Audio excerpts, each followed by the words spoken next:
Salam, selamat pagi Bapak Ibu Saudara yang diberkati oleh Tuhan Yesus Kristus. Puji nama Tuhan pada pagi hari ini, biarlah kita mengawali semuanya dengan kembali merenungkan firman Tuhan yang saya beri judul Kemenangan Orang Percaya. Saudara, kita semua adalah orang-orang percaya, dan tahukah saudara bahwa sebagai orang percaya ada sebuah janji, ada sebuah berkat, ada sebuah warisan yang Bapa di surga siapkan bagi Bapak Ibu Saudara yang percaya kepada korban darah Yesus, percaya dalam nama Tuhan Yesus Kristus. Alkitab mengatakan bahwa orang yang percaya dalam nama Yesus tidak akan pernah dipermalukan.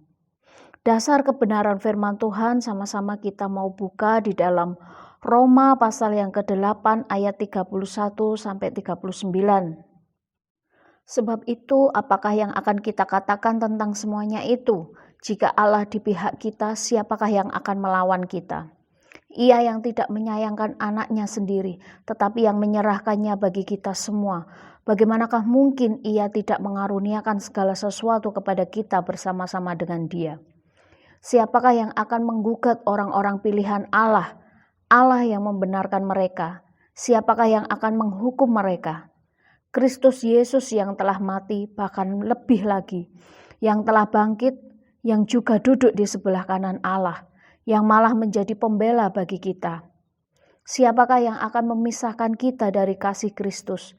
Penindasan atau kesesakan atau penganiayaan atau kelaparan atau ketelanjangan atau bahaya atau pedang. Seperti ada tertulis, oleh karena engkau kami ada dalam bahaya maut sepanjang hari. Kami telah dianggap sebagai domba-domba sembelihan. Tetapi dalam semuanya itu kita lebih daripada orang-orang yang menang oleh Dia yang telah mengasihi kita. Sebab aku yakin bahwa baik maut maupun hidup, baik malaikat-malaikat maupun pemerintah-pemerintah, baik yang ada sekarang maupun yang akan datang. Ayat 39, atau kuasa-kuasa baik yang ada di atas maupun yang di bawah, ataupun sesuatu makhluk lain, tidak akan dapat memisahkan kita dari kasih Allah yang ada dalam Kristus Yesus, Tuhan kita. Kita diberikan janji oleh Allah dalam pasal yang ke-8 ayat 31-39 tadi, ini menjadi sebuah pengingat buat saudara dan saya.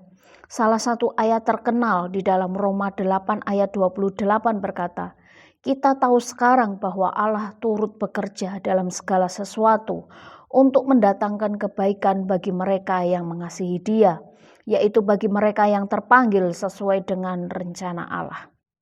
Dan dilanjutkan janji bagi orang-orang yang menaruh imannya kepada Kristus Yesus. Kemenangan apa saudara yang akan kita raih dan bagaimana kita mengalami kemenangan di tahun ini? Yang pertama, hidup kemenangan terletak pada keyakinan bahwa Allah di pihak kita. Roma pasal yang ke-8 ayat 31. Sebab itu apakah yang akan kita katakan tentang semuanya itu? Jika Allah di pihak kita, siapakah yang akan melawan kita? Tahukah saudara bahwa Allah ada di pihak saudara?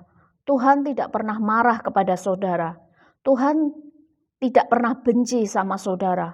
Tuhan gak mau jauh-jauh dari saudara. Ketika kita mau bertobat, mendekat sama Bapa, maka saudara, janji itu akan digenapi. Allah ada di pihak kita. Keyakinan bahwa Allah ada di pihak kita akan membuat kita percaya diri bahwa kemenangan pasti terjadi. Saya buka dengan kutipan yang menarik. Keyakinan bahwa Allah di pihak kita membuat kita bukan berarti tidak dapat diserang. Kita dapat diserang tetapi tidak dapat dikalahkan. Kita dapat diserang tapi tidak dapat dikalahkan. Yang pertama, kemenangan yang Tuhan berikan terletak pada keyakinan bahwa Allah ada di pihak kita. Makanya di ayat 32 dikatakan bahwa Ia yang tidak menyayangkan anaknya sendiri, tetapi yang menyerahkannya bagi kita semua. bagaimanakah mungkin Ia tidak mengaruniakan segala sesuatu kepada kita bersama-sama dengan Dia? Kalau Tuhan menyerahkan anaknya yang paling dikasihi untuk saudara dan saya, apalagi untuk kebutuhan masa depan kita, kebutuhan hidupmu, Tuhan pasti akan menyediakan semuanya itu bagi kita. Puji nama Tuhan. Yang kedua, hidup berkemenangan terletak pada keyakinan bahwa Allah pembela kita. Allah di pihak kita, Allah pembela kita. Ayat 34 dikatakan, Kristus Yesus yang telah mati, bahkan lebih lagi, yang telah bangkit, yang juga duduk di sebelah kanan Allah, yang malah menjadi pembela kita. Siapakah yang akan menggugat orang-orang pilihan Allah? Allah yang membenarkan mereka. Alkitab katakan bahwa orang-orang pilihan, saudara dan saya, tidak boleh hidup di dalam tekanan atau tuduhan. Iblis akan memberikan intimidasi. Dia akan menyerang saudara setiap detik, menit, jam, bahkan 365 hari dalam setahun. Dia akan selalu mengintimidasi kita. Pemahaman bahwa Allah menjadi pembela kita membuat saudara bebas dari intimidasi si iblis. Kenapa? Karena Allah membenarkan mereka. Kata pembenaran bukan berarti terletak pada tindakan saudara yang dibenarkan, tetapi terletak bahwa Allah yang membenarkan sebagai hakim yang paling tinggi. Keputusannya tidak dapat diganggu-gugat. Tidak ada bandingannya. Roma 3 ayat 28. Amin. Yang ketiga, hidup berkemenangan terletak pada keyakinan bahwa tidak ada yang dapat memisahkan kita dari kasih-Nya. Ayat 35, siapakah yang akan memisahkan kita dari kasih Kristus? Penindasan atau kesesakan atau penganiayaan, atau kelaparan atau ketelanjangan, atau bahaya atau pedang.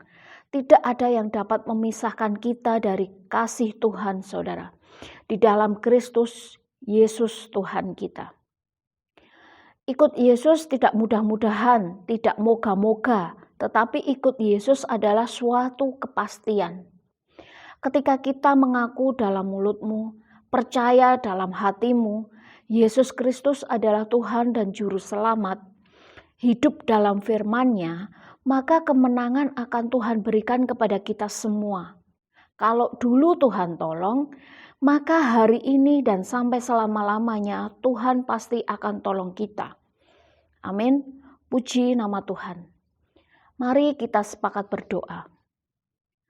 Terima kasih Bapa di dalam surga, buat kemenangan yang sudah Engkau sediakan bagi kami. Dan kami yakin dan percaya bahwa kami akan mendapatkan mukjizat-Mu.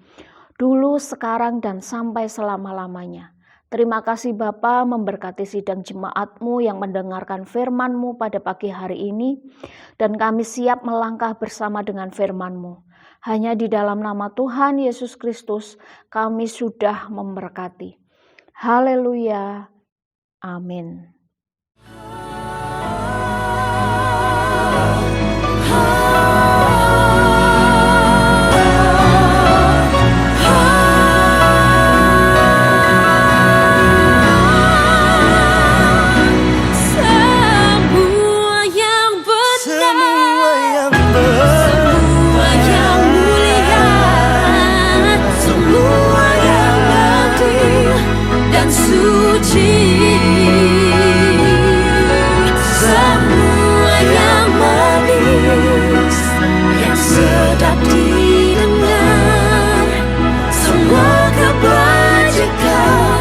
Yang patut dipuji, ku pikirkan